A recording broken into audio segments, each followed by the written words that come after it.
कोशिश है कि आप एक इहो जिहा सिस्टम ईजाद करिए जिस नाल ये जिहड़े साडे बेकाबू होए लीडर है या अफसर है इन्हां नत्थ पाई जा सके। 72 साल तो ये तमाशा चल रहा है तो क्यों ना इस हाई टाइम आप इन्हां शहीदां नूं आके नमन करिए। लोग जो महसूस करते हैं तो क्यों ना आप आपदी सरकार बनाइए। मतलब परस्ती नाल नहीं कि मेरा उल्लू सीधा हुंदा मैं कर ला, नहीं आपां नूं ईमानदार होना पैना है, अदरवाइज कोई फायदा नहीं। वो भी चोर मैं भी चोर। जे किसान ये लड़ाई हारते हैं तो सारे मारे जावांगे क्योंकि सारा कुछ बहुत महंगा हो जाएगा, कुछ अमीरां दे हत्थ च आ जाना है तो उन्होंने साडा लहू पीना।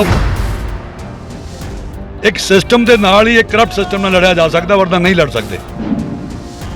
महापंचायतां शुरू हो गई हैं पर फिर भी देश के सारे लोग, देश के आम लोग उठे नहीं अजे, इस करके वो मन नहीं रहे। दूजियां पार्टियां कांग्रेस हो गई, आम आदमी पार्टी हो गई, अकाली हो गए, ये विखाते तो है कि इन्हों की मदद कर रहे हैं। जे ये आपदे वर्कर तो आपदे MLA लैके उत्थे जाके घेरा पा लेंदे, 5-10 लाख बंदा उत्थे खड़ा करते, सरकार को मनना पैना सी। तो तुसी अपनी तहकीकात करो, जिन्नी पड़चोल करनी है कर लो, जे तुहाडी तसल्ली हुंदी है दीप नूं शामिल कर लो। जे नौजवान भी संतुष्ट हो जाते हैं कि नहीं भी साडे बजुर्ग सही सीगे तो फिर उन्होंने कभी सत श्री अकाल। सत श्री अकाल जी। D5 चैनल पंजाबी देख रहे दर्शकों का स्वागत है। तुहानूं दस दें कि इस मौके असी फिरोजपुर के हुसैनीवाला बार्डर पर मौजूद है, जिथे अज शहीदे आजम सरदार भगत सिंह राजगुरू और सुखदेव का शहीदी दिहाड़ा मनाया जा रहा। साडे नाल इस मौके फिल्मी अदाकार मंगल ढिल्लों जी मौजूद है, उन्हां नाल गलबात करने की कोशिश करते हैं। ढिल्लों साहब अज इत्थे पहुंचे हो, की मैसेज देना चाहोगे नौजवानों? देखो जी, आप सारे ने सुना है कि शहीदों की चिताओं पर लगेंगे हर बरस मेले, वतन पर मरने वालों का यही बाकी निशान होगा। सो मैं नमन करना आया, श्रद्धांजलि देना आया है साडे शहीदां नूं, महान शहीदां नूं, शहीद आजम भगत सिंह जी, राजगुरू सुखदेव होरां नूं। लोक अधिकार लहर वालों ये उपराला किया गया, वो पिंडां दे विच जा जा के लोगों नूं जगा रहे हैं। तो इत्थे मैं भी नमन करदा है तो ये वायदा करदा है लोगों नाल भी जिहड़े साबका फौजी इत्थे हाज़र होए हैं, तो काफ़ी लोक अधिकार लहर के सज्जन जिहड़े जिउंदे है वो सारे इत्थे इकट्ठे होए है। उन्होंने कोशिश है कि आप एक इहो जिहा सिस्टम ईजाद करिए जिस नाल ये जिहड़े साडे बेकाबू होए लीडर है या अफसर है इन्हां नत्थ पाई जा सके, नकेल पाई जा सके। या आने वाले समय जो लोड़ पैंदी लोग जो महसूस करते हैं तो क्यों ना आप आपदी सरकार बनाइए। जे असीं तो डिससैटिस्फाइड हैं, 72 साल तो ये तमाशा चल रहा है तो क्यों ना इस हाई टाइम आप इन्हां शहीदां नूं आके नमन करिए, इन्हां तो प्रेरणा लईए। मैं बार बार कहना हर बंदे नूं कि इन्हां दी शहादत का कारण भी सी लोकां दे विच ना तां पूरा एका सी ते ना लोग जागे सी, ना लोग उठे। जे पूरी तरह लोग लामबंद होकर इकट्ठे होकर घरां चों निकल आउंदे तो इन्हां दी शहादत जिहड़ी कीती इहनूं फांसी रद्द हो सकती सी, सरकार नूं रद्द करनी पैनी सी। पर लोग अपने घरां च उन्होंने चोरी, उन्होंने पता नहीं लगन दिता, पर वो तो पता नहीं कि इन्हां नाल कुछ ना कुछ हो सकता। हुण भी जो हालात बन रहे हैं, जे असीं सारे इकट्ठे होकर अपने घरां चों नहीं निकलते, जक्कां तक्कां च बैठे रहांगे, किसान उत्थे लड़ रहे हैं, वो कहते किसानां की लड़ाई नहीं, साडी सारिआं दी लड़ाई है।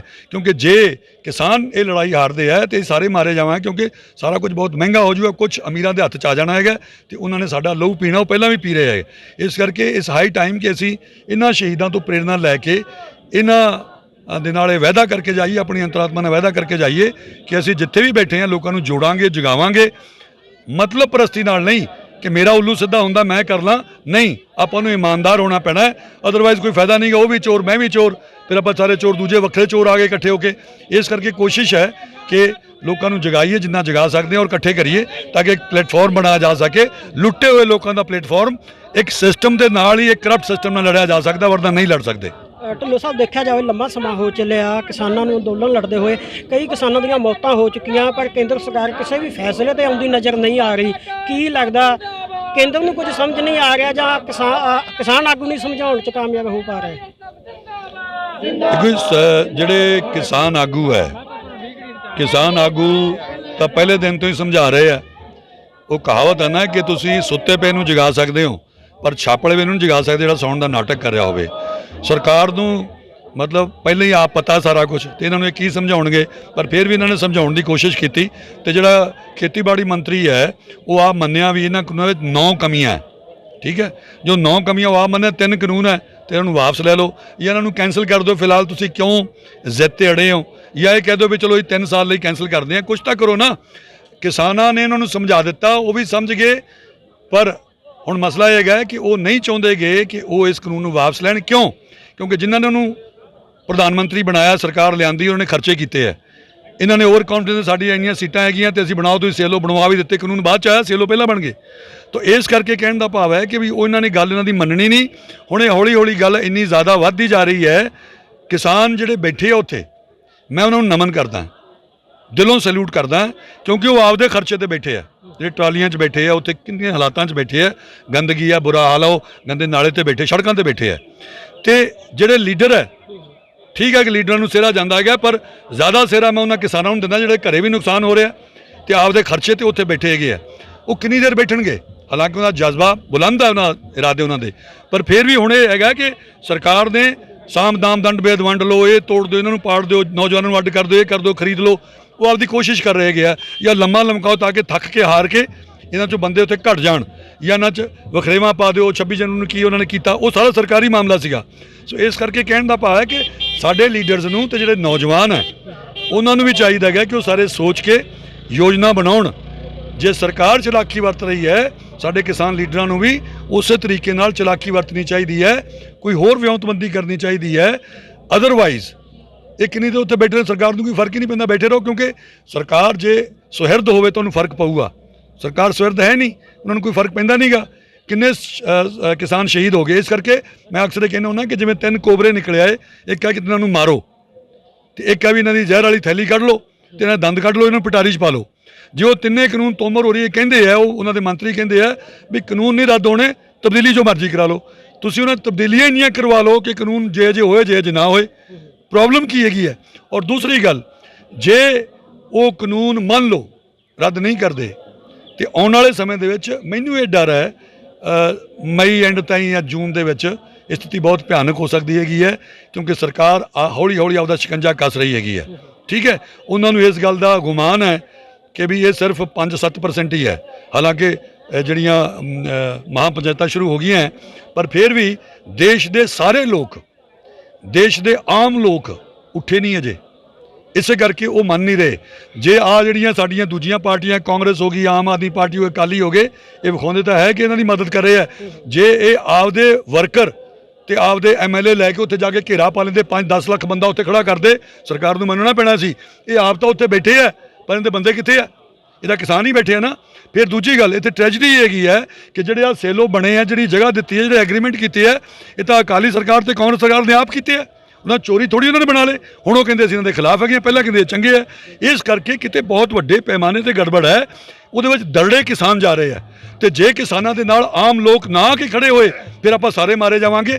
ਇਸ ਕਰਕੇ ਅਸੀਂ ਇਹਨਾਂ ਸ਼ਹੀਦਾਂ ਦੇ ਸਥਾਨ ਤੋਂ, ਇਤਿਹਾਸਿਕ ਸਥਾਨ ਤੋਂ ਹੋਕਾ ਦੇਣ ਆਏ ਆ, ਤੁਹਾਡੇ ਚੈਨਲ ਦੇ ਜ਼ਰੀਏ। ਜਿਹੜੇ ਜਿਉਂਦੇ ਬੰਦੇ ਇੱਥੇ ਜੁਝਾਰੂ ਆਏ ਆ, ਉਹਨਾਂ ਦੇ ਜ਼ਰੀਏ ਕਿ ਜਾ ਕੇ ਲੋਕਾਂ ਨੂੰ ਜਗਾਓ, ਕਿਉਂਕਿ ਹੁਣ ਫਿਰ ਤੁਹਾਡੇ ਲਾਕਡਾਊਨ ਕਰ ਦੇਣਗੇ, ਫਿਰ ਇਹ ਤੁਹਾਡੇ ਤੇ ਰਾਤ ਨੂੰ ਕਰਫਿਊ ਲਾਉਣ ਲੱਗ ਪਏ, ਫਿਰ ਇਹ ਤੁਹਾਡੇ ਮਾਸਕ ਲਗਵਾਉਣਗੇ, ਫਿਰ ਇਹ ਤੁਹਾਡੇ ਵੈਕਸੀਨ ਲਗਵਾਉਣਗੇ, ਤੁਹਾਨੂੰ ਬਚਾਊਗਾ ਕੌਣ?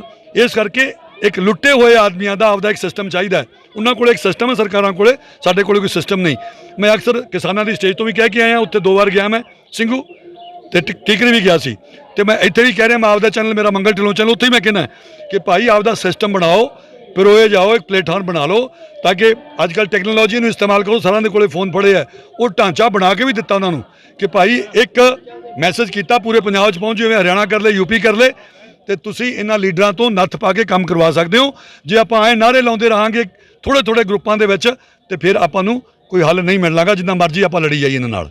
ਇੱਕ ਢਿੱਲੋਂ ਸਾਹਿਬ, ਨੌਜਵਾਨਾਂ ਨੂੰ ਲੈ ਕੇ ਕਾਫੀ ਸੋਸ਼ਲ ਮੀਡੀਆ ਤੇ ਚਰਚਾ ਚੱਲ ਰਹੀ ਹੈ ਕਿ ਜਿਸ ਟਾਈਮ ਅੰਦੋਲਨ ਦੀ ਸ਼ੁਰੂਆਤ ਹੋਈ ਆ, ਉਹਦੀ ਪੈਰਵਾਈ ਨੌਜਵਾਨਾਂ ਵੱਲੋਂ ਕੀਤੀ ਗਈ ਸੀ। ਖਾਸ ਕਰਕੇ ਦੀਪ ਸਿੱਧੂ ਅਤੇ ਲੱਖਾ ਸਿਧਾਣਾ ਨੂੰ ਲੈ ਕੇ ਚਰਚਾ ਜਿਹੜੀ ਚੱਲ ਰਹੀ ਹੈ, ਉਸ ਨੂੰ ਕਿਵੇਂ ਦੇਖਦੇ ਹੋ? ਦੇਖੋ ਬਈ, ਗੱਲ ਇਹ ਹੈ, ਉੱਥੇ ਮਤਭੇਦ ਆਪਾਂ ਸਾਰੇ ਜਾਣਦੇ ਆ। ਜੋ ਹੋਇਆ 26 ਜਨਵਰੀ ਨੂੰ, ਜੋ ਹੋਇਆ ਉਦੋਂ ਪਹਿਲਾਂ ਜੋ ਹੋਇਆ, ਨੌਜਵਾਨ ਕਹਿੰਦੇ ਆ ਕਿ ਦੀਪ ਸਿੱਧੂ ਹੋਰੀ ਸਾਡੇ ਲੀਡਰ ਹੈ, ਉਹਨਾਂ ਨੇ ਬਹੁਤ ਵੱਡੀ ਸ਼ਹਾਦਤ ਦਿੱਤੀ ਹੈ, ਲੱਖੇ ਹੋਰਾਂ ਨੇ ਬੜੀ ਮਿਹਨਤ ਕੀਤੀ ਹੈ, ਇਹਦੇ 'ਚ ਕੋਈ ਦੋ ਰਾਏ ਨਹੀਂ। ਠੀਕ ਹੈ, ਬਾਕੀ ਜਦੋਂ ਤੱਕ ਗੱਲ ਉਹਦੇ ਬੈਕਗਰਾਊਂਡ ਤੇ ਲੋਕ ਇਲਜ਼ਾਮ ਲਾਉਂਦੇ ਆ, ਅੰਗਰੇਜ਼ੀ ਦੀ ਕਹਾਵਤ ਹੈ ਕਿ every saint has a past and every criminal has a future. ਯਾਨੀ ਹਰ ਸੰਤ ਦਾ ਇੱਕ ਪਾਸਟ ਹੁੰਦਾ, ਪਿਛੋਕੜ ਹੁੰਦਾ, ਤੇ ਹਰ ਜਿਹੜਾ ਕ੍ਰਿਮੀਨਲ ਹੈ, ਬਦਮਾਸ਼ ਹੈ, ਉਹਦਾ ਫਿਊਚਰ ਹੁੰਦਾ ਹੈਗਾ। ਉਹ ਇੱਕ ਵੱਖਰੀ ਗੱਲ ਹੈ ਕਿ ਉਹਨੇ ਪਿੱਛੇ ਕੀ ਕੀਤਾ। ਜੇ ਉਹਨੂੰ ਰਿਲਾਈਜ਼ ਹੋਇਆ, ਉਹ ਆਪਦਾ ਮਾਫੀ ਮੰਗਦਾ, ਸ਼ਰਮਿੰਦਾ ਉਹਦੇ ਹੱਥ ਤੇ ਸਮਾਜ ਸੇਵਾ ਵਾਸਤੇ ਅੱਗੇ ਆਇਆ, ਇਹ ਲੋਕਾਂ ਨੇ ਤੈਅ ਕਰਨਾ ਹੈ। ਪਰ ਜਦੋਂ ਤੱਕ ਦੀਪ ਸਿੱਧੂ ਦੀ ਗੱਲ ਹੈ, ਜਿਹੜੇ ਮਤਭੇਦ ਹੋ ਰਹੇ ਹੈਗੇ ਆ, ਵਿਦ ਡਿਊ ਰਿਸਪੈਕਟ, ਮੈਂ ਕਿਸੇ ਦੇ ਖਿਲਾਫ ਨਹੀਂ, ਮੇਰੀ ਕਿਸੇ ਨਾਲ ਕੋਈ ਖਾਸ ਸਾਂਝ ਨਹੀਂ, ਮੇਰੀ ਸਾਂਝ ਇਸ ਮਿੱਟੀ ਨਾਲ, ਪੰਜਾਬ ਦੇ ਲੋਕਾਂ ਨਾਲ, ਇਨਸਾਫ ਵਾਸਤੇ। ਦੀਪ ਸਿੱਧੂ ਹੋਰੀ ਵਿਦ ਡਿਊ ਰਿਸਪੈਕਟ ਮੈਂ ਕਹਿਣਾ ਚਾਹੁੰਦਾ, ਸਾਰੇ ਉਹਨਾਂ ਨਾਲ ਸੀਗੇ। ਸਾਰੇ ਸਿੰਗਰ ਨਾਲ ਸੀ, ਐਕਟਰ ਨਾਲ ਸੀਗੇ, ਸਾਰੇ ਕਿਸਾਨ ਨਾਲ ਸੀਗੇ। ਫਿਰ ਕੀ ਕਾਰਨ ਸੀਗਾ ਕਿ ਸਾਰੇ ਇੱਕ ਇੱਕ ਕਰਕੇ ਉਹਨੂੰ ਛੱਡਦੇ ਗਏ। ਜਦੋਂ ਉਹਨਾਂ ਨੇ ਸ਼ੰਭੂ ਤੇ ਆਪਦਾ ਮੋਰਚਾ ਲਾਇਆ ਤੇ ਉੱਥੇ ਸਟੇਜ ਦੇ ਉੱਤੇ ਕਈ ਕਿਸਾਨ ਨਾਲ ਉਹ ਸਟੇਜ ਤੇ ਆਉਂਦੇ ਸੀਗੇ, ਸਟੇਜ ਸਕੱਤਰ ਸੀਗੇ, ਫਿਰ ਉਹ ਵੀ ਛੱਡ ਗਏ। ਕੀ ਕਾਰਨ ਸੀ? ਪਹਿਲਾਂ ਤਾਂ ਇਹ ਪੜਚੋਲ ਕਰਨ ਦੀ ਲੋੜ ਹੈਗੀ ਹੈ, ਕਿਉਂਕਿ ਇਹ ਬਹੁਤ ਸਾਰੀ ਕੌਮ ਦੇ ਭਵਿੱਖ ਦਾ ਮਸਲਾ ਹੈ, ਕਿਸੇ ਦਾ ਵਿਅਕਤੀਗਤ ਮਸਲਾ ਨਹੀਂ ਗਾ। ਇਹ ਸਾਡੇ ਨਾਲ ਬਹੁਤ ਵਾਰੀ ਠੱਗੀਆਂ ਹੋਈਆਂ, ਬਹੁਤ ਵਾਰੀ ਧੋਖੇ ਸੀ, ਬਹੁਤ ਵਾਰੀ ਨੁਕਸਾਨ ਕਰਾਇਆ। ਜਿੰਨੀਆਂ ਵੀ ਮੂਵਮੈਂਟਸ ਹੋਈਆਂ ਉਹਦੇ ਜ਼ਿਆਦਾ ਨੁਕਸਾਨ ਅਸੀਂ ਕਰਾਇਆ, ਪਾਇਆ ਅਸੀਂ ਘੱਟ ਹੈ। ਇਸ ਕਰਕੇ ਸਾਵਧਾਨ ਹੋਣ ਦੀ ਲੋੜ ਹੈ। ਮੈਂ ਇੱਕ ਹੀ ਗੱਲ, ਜੇ ਕਿਤੇ ਦੀਪ ਸਿੱਧੂ ਹੋਰਾਂ ਨਾਲ ਮੇਰੀ ਮੁਲਾਕਾਤ ਹੋਈ ਹੈ, ਜਿਹੜੇ ਉਹਨਾਂ ਦੇ ਸਪੋਰਟਰ ਹੈ, ਮੈਂ ਉਹਨਾਂ ਨੂੰ ਇੱਕ ਹੀ ਗੱਲ ਪੁੱਛਣਾ ਚਾਹੂੰਗਾ ਕਿ ਮੈਂ ਦੀਪ ਸਿੱਧੂ ਹੋਰਾਂ ਤੋਂ ਇਹ ਜਾਣਨਾ ਚਾਹੁੰਦਾ ਹੈ ਕਿ ਸਰਕਾਰ ਤਾਂ ਇਹ ਚਾਹੂਗੀ ਕਿ ਤੁਸੀਂ ਖਾਲਿਸਤਾਨ ਦੀ ਗੱਲ ਕਰੋ, ਸਰਕਾਰ ਤਾਂ ਇਹ ਚਾਹੂਗੀ ਕਿ ਤੁਸੀਂ ਖੁਦ ਮੁਖਤਾਰੀ ਦੀ ਗੱਲ ਕਰੋ, ਤੁਸੀਂ ਖਾਲਿਸਤਾਨ ਦੇ ਨਾਅਰੇ ਲਾਓ, ਤੇ ਫਿਰ ਦੀਪ ਸਿੰਘ ਸਿੱਧੂ ਜੀ, ਜੇ ਤੁਸੀਂ ਇੰਨੇ ਵਿਜ਼ਨ ਦੀ ਸਿਆਣੇ ਬੰਦੇ ਹੋ ਤੇ ਫਿਰ ਤੁਸੀਂ ਉਹੀ ਗੱਲਾਂ ਕਿਉਂ ਕਰ ਰਹੇ ਹੋ? ਜੇ ਲਾਲ ਕਿਲ੍ਹੇ ਤੇ ਜਾਣਾ ਸੀ, ਤੁਹਾਨੂੰ ਨਹੀਂ ਲੱਗਦਾ ਕਿ ਸਰਕਾਰ ਤੁਹਾਨੂੰ ਪੁਲਿਸ ਲਾਉਣ ਦੇ ਰਹੀ ਹੈ ਝੰਡਾ? ਸਰਕਾਰ ਨੂੰ ਬਹਾਨਾ ਚਾਹੀਦਾ ਵੀ ਚਲੋ ਕੁੱਟੋ, ਮਾਰੋ, ਠੋਕੋ ਇਹਨਾਂ ਨੂੰ। ਉਹ ਤਾਂ ਬੇਗੁਨਾਹ ਨੂੰ ਚੱਕ ਕੇ ਅੰਦਰ ਗਏ, ਉਹਨਾਂ ਨੂੰ ਬਹਾਨਾ ਚਾਹੀਦਾ ਸੀਗਾ। ਉਹਨਾਂ ਨੇ ਕਿਵੇਂ ਬਦਨਾਮ ਕਰਨ ਦੀ ਕੋਸ਼ਿਸ਼ ਕੀਤੀ? ਉਹ ਤਾਂ ਚਲੋ ਰੱਬ ਨੇ ਕਿਰਪਾ ਕੀਤੀ, ਟਿਕਾਇਤ ਹੋਰੀ ਰੋਣ ਲੱਗ ਪਏ ਤੇ ਕਲਾ ਵਰਤੀ, ਠੀਕ ਹੈ, ਗੁਰੂ ਦੀ ਕਲਾ, ਰੱਬ ਦੀ ਕਲਾ ਵਰਤੀ ਉੱਥੇ, ਤੇ ਚਲੋ ਉਹ ਗੱਲ ਮੁੜ ਕੇ ਫਿਰ ਟਰੈਕ ਤੇ ਆ ਗਈ। ਪਰ ਸਾਰੇ ਲੋਕਾਂ ਨੂੰ ਇਹ ਸੋਚਣ ਦੀ ਲੋੜ ਹੈ, ਔਰ ਦੀਪ ਸਿੱਧੂ ਨੂੰ ਵੀ ਸੋਚਣ ਦੀ ਲੋੜ ਹੈ ਕਿ ਇਹ ਕਹਿਣਾ, ਦੇਖੋ ਮਕਸਦ ਤਿੰਨਾਂ ਕਾਨੂੰਨਾਂ ਦਾ, ਉੱਠੇ ਕੌਣ? ਕਿਸਾਨ। ਕੋਈ ਨਹੀਂ ਉੱਠ ਰਿਹਾ ਸੀ, ਨਾ ਪੋਲੀਟੀਸ਼ੀਅਨ, ਨਾ ਕੋਈ ਬੰਦਾ ਹੋਰ। ਕਿਸਾਨ ਉੱਠੇ ਤੇ ਉਹਨਾਂ ਦੇ ਮਗਰ ਹੋਰ ਲੋਕ ਉੱਠ ਖੜੇ, ਨੌਜਵਾਨ ਉੱਠ ਖੜੇ, ਕਲਾਕਾਰ ਉੱਠ ਖੜੇ, ਤੇ ਉਦੋਂ ਬਾਅਦ ਤੁਸੀਂ ਜਾ ਕੇ ਕਹਿੰਦੇ ਆਪਾਂ ਨੂੰ ਤਾਂ ਖੁਦ ਮੁਖਤਾਰੀ ਚਾਹੀਦੀ ਹੈ, ਇਹ ਤਿੰਨਾਂ ਗੁਣਾਂ ਚੋਂ ਬਾਅਦ 'ਚ ਆਪਾਂ ਨੂੰ ਮਿਲ ਹੀ ਜਾਣਾ, ਆਪਾਂ ਨੂੰ ਤਾਂ ਆਹ ਚਾਹੀਦਾ ਹੈ। ਸਰਕਾਰ ਨੂੰ ਬਹਾਨਾ ਚਾਹੀਦਾ, ਉਹਨੇ ਕਹਿਣਾ ਵੀ ਆਤੰਕਵਾਦ ਫਿਰ ਤੋਂ ਸਿਰ ਉਠਾ ਰਿਹਾ, ਮਾਰੋ, ਚੱਕ ਕੇ ਅੰਦਰ ਕਰੋ, ਉਹ ਯਾਪਾ ਜੋ ਲਾ ਰਹੇ ਹੈਗੇ ਆ। ਮਤਲਬ ਆਪਾਂ ਆਪਦੀ ਮੂਵਮੈਂਟ ਨੂੰ ਪਹਿਲਾਂ ਤਾਂ ਟਾਰਗੇਟਡ ਰੱਖੀਏ। ਜਦੋਂ ਤੁਸੀਂ ਸਾਰੇ ਇਕੱਠੇ ਹੋ ਗਏ, ਇੱਕ ਭਰੋਸਾ ਹੋ ਗਿਆ, ਇੱਕ ਅੰਡਰਸਟੈਂਡਿੰਗ ਹੋ ਗਈ ਕਿ ਹਾਂ ਭਾਈ ਇਹ ਬੰਦਾ ਠੀਕ ਹੈ, ਉਦੋਂ ਬਾਅਦ ਤੁਸੀਂ ਅਗਲੀ ਗੱਲ ਕਰੋ। ਪਰ ਤੁਸੀਂ ਪਹਿਲਾਂ ਹੀ ਜੇ ਦੁਫਾੜ ਹੋਣ ਲੱਗ ਪਏ, ਉਤੋਂ ਖਿਲਾਰੇ ਪੈਣ ਲੱਗ ਪਏ, ਖਿਲਾਰੇ ਪੈਂਦੇ ਪੈਂਦੇ ਅੱਜ ਕਿੱਥੇ ਆਪਾਂ ਖੜੇ ਆ? ਉਹ ਲੜੀ ਜਾਂਦੇ ਮੁੰਡੇ ਆਪਦਾ, ਇੱਧਰ ਜਿਹੜੇ ਹੈਗੇ ਵੱਖਰੇ ਮਾਂ ਸਭਾਵਾਂ ਕਰ ਰਹੇ, ਮਾਂ ਪੰਚਾਇਤਾਂ ਕਰ ਰਹੇ ਹੈਗੇ, ਉਹ ਅੱਡ ਕਰ ਰਹੇ ਹੈਗੇ ਆ, ਇੱਕ ਦੂਜੇ ਨੂੰ ਗਾਲਾਂ ਕੱਢੀ ਜਾਂਦੇ ਆ। ਉਹਨਾਂ ਨੇ ਸਟੇਜ ਤੇ ਨਾਅਰੇ ਲਾਤੇ ਕਿ ਵੀ ਇਹ ਗਦਾਰ ਹੈ, ਇਹ ਫਲਾਣੇ ਹੈ, ਧੌਂਕੇ ਹੈ। ਤਾਂ ਇਸ ਕਰਕੇ ਜੇ ਉਹ ਪਾੜਦੇ ਹੈ ਤਾਂ ਨੁਕਸਾਨ ਕਿਹਦਾ? ਸਾਡਾ, ਪੰਜਾਬ ਦਾ। ਜੇ ਕਿਸਾਨ ਬਜ਼ੁਰਗ ਲੜ ਰਹੇ ਸੀ, ਉਹਨਾਂ ਨੇ ਲਹਿਰ ਖੜੀ ਕੀਤੀ, ਤੇ ਦੀਪ ਦਾ ਫਰਜ਼ ਬਣਦਾ ਸੀ ਉਹਦੇ ਨਾਲ, ਜਿਵੇਂ ਲੱਖਾ ਕਹਿੰਦਾ ਰਿਹਾ ਕਿ ਆਪਾਂ ਨਾਲ, ਉਹਨੇ ਕੋਈ ਇਹੋ ਜਿਹੀ ਗੱਲ ਨਹੀਂ ਕੀਤੀ। ਉਹ ਬੜਾ ਸਾਵਧਾਨ ਰਿਹਾ, ਔਰ ਮੈਂ ਇਹਨਾਂ ਨੂੰ ਸ਼ਾਬਾਸ਼ੀ ਦਿੱਤੀ ਸੀ। ਇਹਨਾਂ ਨੇ ਆਪਦੀ ਵੱਖਰੀ ਸਟੇਜ ਨਹੀਂ ਲਾਈ ਉੱਥੇ ਸਿੰਘੂ, ਮੈਂ ਕਿਹਾ ਸ਼ਾਬਾਸ਼। ਪਰ ਮੈਂ ਇਹ ਵੀ ਵੀਡੀਓ ਆਪਦੇ ਚੈਨਲ ਤੇ, ਮੰਗਲ ਢਿੱਲੋਂ ਚੈਨਲ ਤੇ ਪਾਇਆ ਸੀ ਕਿ ਭਾਈ ਉਹਨਾਂ ਨੂੰ ਸਾਂਝੀ ਸਟੇਜ ਤੋਂ ਬੋਲਣ ਦਾ ਮੌਕਾ ਦੇਣਾ ਚਾਹੀਦਾ, ਆਪਦੀਆਂ ਸੀਮਾਵਾਂ ਰੱਖ ਦਿਓ ਕਿ ਇਹ ਤੋਂ ਬਾਹਰ ਨਹੀਂ ਜਾਣਾ ਤੁਸੀਂ, ਜਾਂ ਤੇ ਖਾਲਿਸਤਾਨ ਦੀ ਗੱਲ ਨਹੀਂ ਕਰਨੀ, ਕਿਉਂਕਿ ਆਪਣੀ ਜਿਹੜੀ ਲੜਾਈ ਹੈ ਉਹ ਦੂਜੇ ਪਾਸੇ ਨੂੰ ਤੁਰ ਪਊਗੀ। ਉਹ ਸਰਕਾਰ ਇਹ ਚਾਹੁੰਦੀ ਹੈ ਕਿ ਤੁਸੀਂ ਇਹ ਗੱਲਾਂ ਕਰੋ ਤਾਂ ਕਿ ਤੁਹਾਡੇ ਝੂਠੇ ਮੁਕੱਦਮੇ ਬਣਾ ਕੇ ਤੁਹਾਨੂੰ ਅੰਦਰ ਸਿੱਟੀਏ। ਕਿ ਇਹ ਨਾਅਰੇ ਲਾ ਕੇ, ਬਿਨਾਂ ਤਿਆਰੀ ਤੋਂ ਇਹ ਨਾਅਰੇ ਲਾ ਕੇ ਤੇ ਅੰਦਰ ਹੋਣਾ, ਝੂਠੇ ਮੁਕੱਦਮਿਆਂ 'ਚ ਅੰਦਰ ਬੈਠੇ ਰਹਿਣਾ ਤੇ ਮੁਕੱਦਮੇ ਲੜਦੇ ਰਹਿਣਾ, ਇਹ ਅਕਲਮੰਦੀ ਹੋਊਗੀ? ਕਿਉਂ ਮਾਵਾਂ ਦੇ ਪੁੱਤ ਮਰਵਾਉਣੇ ਆ? ਜੇ ਸਰਕਾਰ ਲੋਕਤਾਂਤਰਿਕ ਢਾਂਚਾ ਹੈ, ਤੁਸੀਂ ਵੀ ਅਕਲ ਇਸਤੇਮਾਲ ਕਰਕੇ ਲੋਕਤਾਂਤਰਿਕ ਢੰਗ ਨਾਲ ਲੜੋ। ਸੋ ਮੇਰੀ ਤਾਂ ਇਹਦੇ ਬਾਰੇ ਇਹੀ ਰਾਏ ਹੈਗੀ ਹੈ ਕਿ ਜਿਹੜਾ ਇਹ ਵਿਵਾਦ ਹੈ ਉਹਦੇ ਵਿੱਚ ਕੁਝ ਲੋਕ ਸਹੀ ਹੈ, ਔਰ ਇਹਨਾਂ ਨੂੰ ਖਾਸ ਕਰਕੇ ਦੀਪ ਸਿੱਧੂ ਨੂੰ ਸੋਚਣਾ ਚਾਹੀਦਾ। ਜਿਹੜੇ ਲੋਕ ਉਹਨਾਂ ਦੇ ਪਿੱਛੇ ਹੈ ਉਹਨਾਂ ਨੂੰ ਵੀ ਸੋਚਣਾ ਚਾਹੀਦਾ ਹੈ ਕਿ ਕੀ ਉੱਥੇ ਨਿਸ਼ਾਨ ਸਾਹਿਬ ਚਲਾਉਣ ਨਾਲ ਆਪਣੇ ਇਹ 3 ਕਾਨੂੰਨ ਵਾਪਸ ਹੋ ਗਏ? ਕੀ ਆਪਾਂ ਨੂੰ ਖਾਲਿਸਤਾਨ ਮਿਲ ਗਿਆ? ਹਾਂ, ਉਹਨਾਂ ਨੂੰ ਬਦਨਾਮ ਕਰਨ ਦਾ ਮੌਕਾ ਜ਼ਰੂਰ ਮਿਲ ਗਿਆ ਕਿ ਵੇਖੋ ਇਹ ਖਾਲਿਸਤਾਨੀ ਆ ਗਏ, ਇਹ ਆਤੰਕਵਾਦੀਆਂ ਨੇ ਝੰਡਾ ਲਾਤਾ, ਤਿਰੰਗੇ ਦਾ ਅਪਮਾਨ ਕਰਤਾ। ਸਾਰਾ ਮੀਡੀਆ ਉਹਨਾਂ ਨਾਲ ਹੈ, ਉਹਨਾਂ ਨੇ ਕਾਂ ਕਰਨੀ ਸ਼ੁਰੂ ਕਰ। ਜਿਹੜਾ ਆਮ ਆਦਮੀ ਹੈ, ਉਹ ਆਮ ਆਦਮੀ ਹੁੰਦਾ ਸ਼ਾਇਦ ਨਾ ਹੀ ਕੀਤਾ, ਉਹਨੂੰ ਤਾਂ ਪਤਾ ਨਹੀਂ ਨਾ। ਬਾਅਦ 'ਚ ਕਿੰਨੀ ਦੇਰ ਸਮਝਾਉਂਦੇ ਰਹੇ ਕਿ ਨਹੀਂ ਇਹ ਨਿਸ਼ਾਨ ਸਾਹਿਬ ਹੈ, ਨਿਸ਼ਾਨ ਸਾਹਿਬ ਕਰਕੇ ਤਿਰੰਗਾ ਝੁਲਦਾ ਹੈ, ਸਿੱਖਾਂ ਨੇ ਕੁਰਬਾਨੀਆਂ ਦਿੱਤੀਆਂ, ਆਪਾਂ ਉਸ ਰਸਤੇ ਜਾਣਾ ਕਿਉਂ ਹੈ? ਜੇ ਉੱਥੇ ਜਾ ਕੇ ਚਲਾ ਕੇ ਆਪਦਾ ਬਾਈਟ ਦੇ ਕੇ ਗਾਇਬ ਹੋ ਗਿਆ, ਆਪਾਂ ਉਹਨੂੰ ਲੈ ਕੇ ਜਾਣਾ ਕਿਉਂ ਹੈ? ਜੇ ਪੁਲਿਸ ਨੂੰ ਗਾਈਡ ਕਰ ਰਹੀ ਹੈ, ਇੱਧਰ ਜਾਓ, ਮੂੰਹ ਬਲੌਕ ਕਰ ਰਹੀ ਹੈ, ਇਹਦਾ ਮਤਲਬ ਸਰਕਾਰ ਦੀ ਸਿਆਸਤ ਸੀ, ਸਰਕਾਰ ਤੁਹਾਨੂੰ ਫਸਾਉਣਾ ਚਾਹੁੰਦੀ ਸੀ।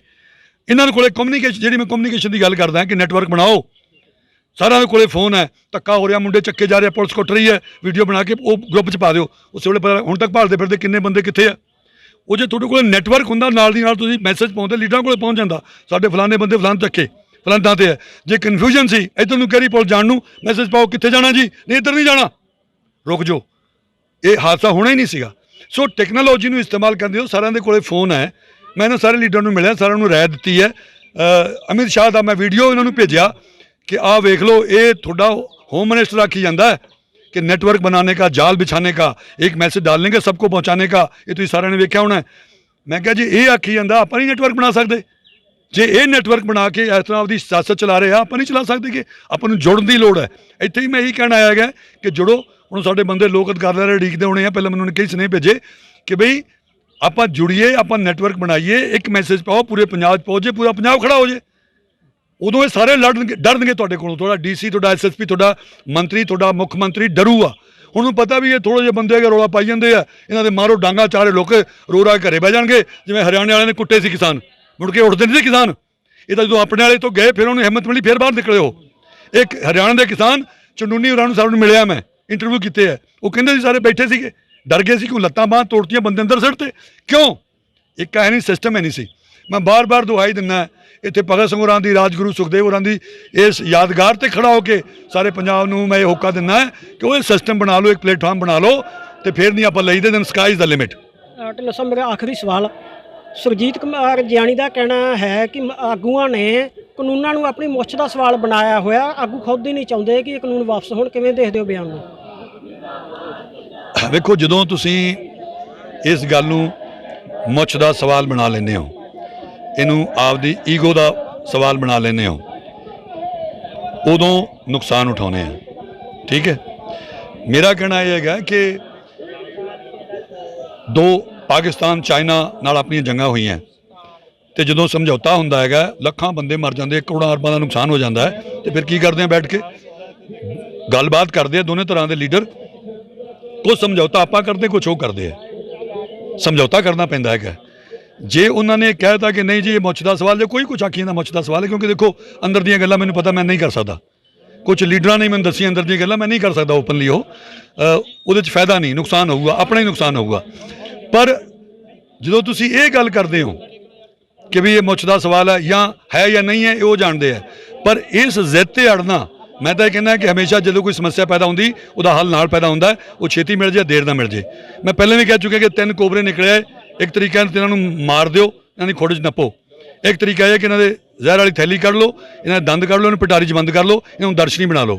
ਮੈਂ ਦੂਜੇ ਤਰੀਕੇ ਦੇ ਵਿੱਚ ਯਕੀਨ ਰੱਖਦਾ ਹੈਗਾ ਕਿ ਜਦੋਂ ਸਰਕਾਰ ਦੇ ਕੋਲ ਸਾਰਾ ਅਮਲਾ, ਸਾਰਾ ਸਿਸਟਮ ਹੈ, ਏਜੰਸੀਆਂ ਹੈ, ਪੈਸਾ ਹੈ, ਸਾਰਾ ਕੁਝ ਹੈ, ਤੇ ਆਪਣੇ ਕੋਲ ਕੀ? ਆਪਣੇ ਕੋਲ ਤਾਂ ਏਕਾ ਵੀ ਹੈ ਨਹੀਂ।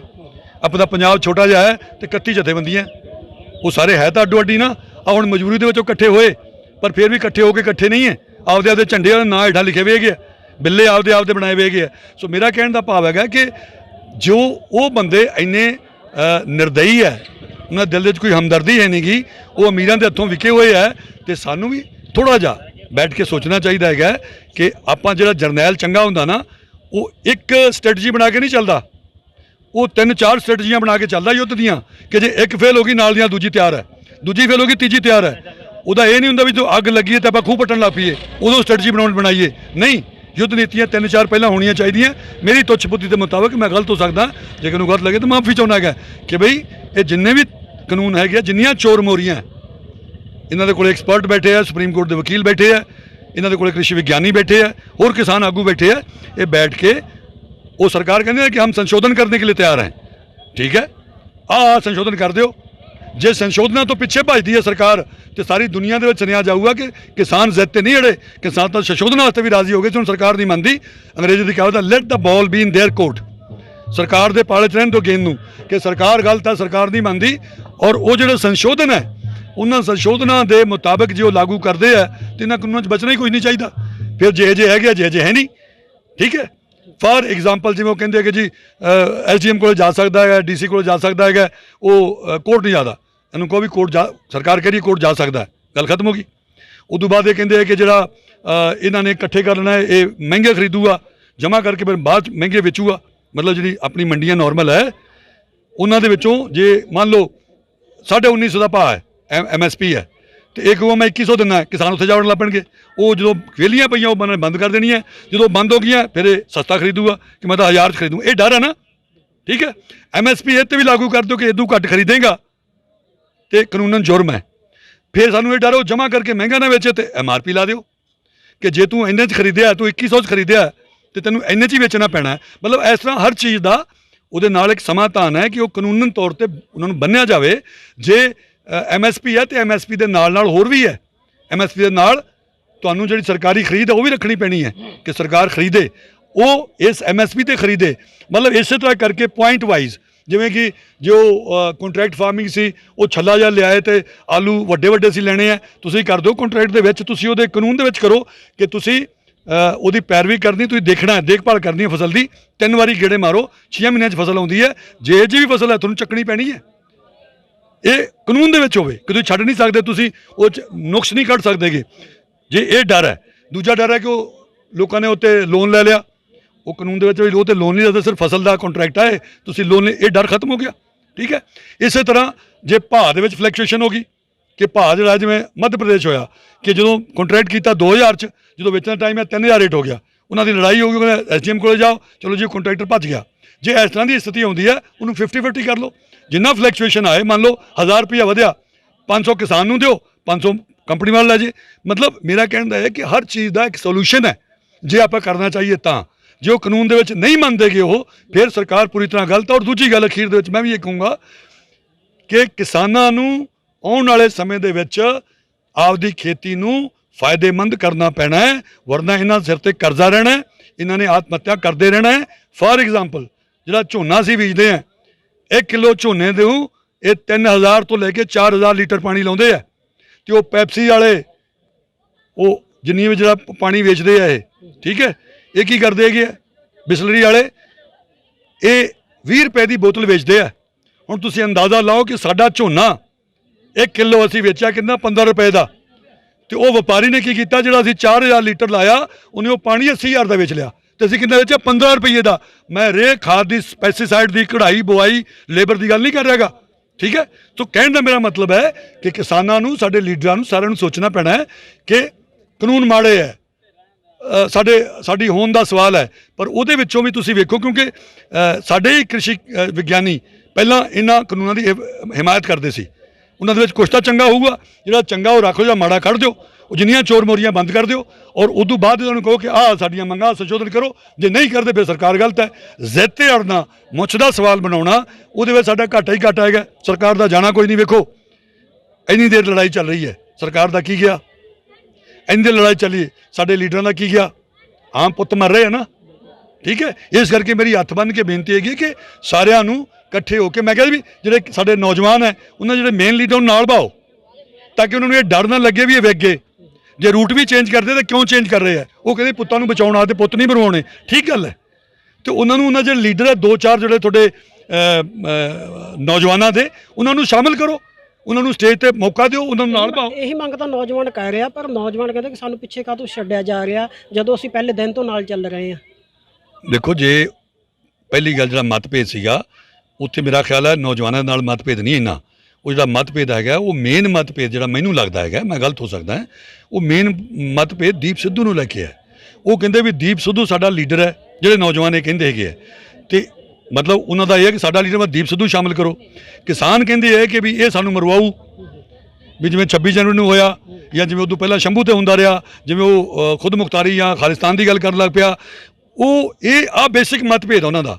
ਮੇਰਾ ਨਹੀਂ ਖਿਆਲ ਹੈ ਕਿ ਜਿਹੜੇ ਕਿਸਾਨ ਲੀਡਰ ਹੈ ਉਹਨਾਂ ਦਾ ਨੌਜਵਾਨਾਂ ਨਾਲ ਕੋਈ ਮਤਭੇਦ ਹੋ ਸਕਦਾ ਹੈਗਾ।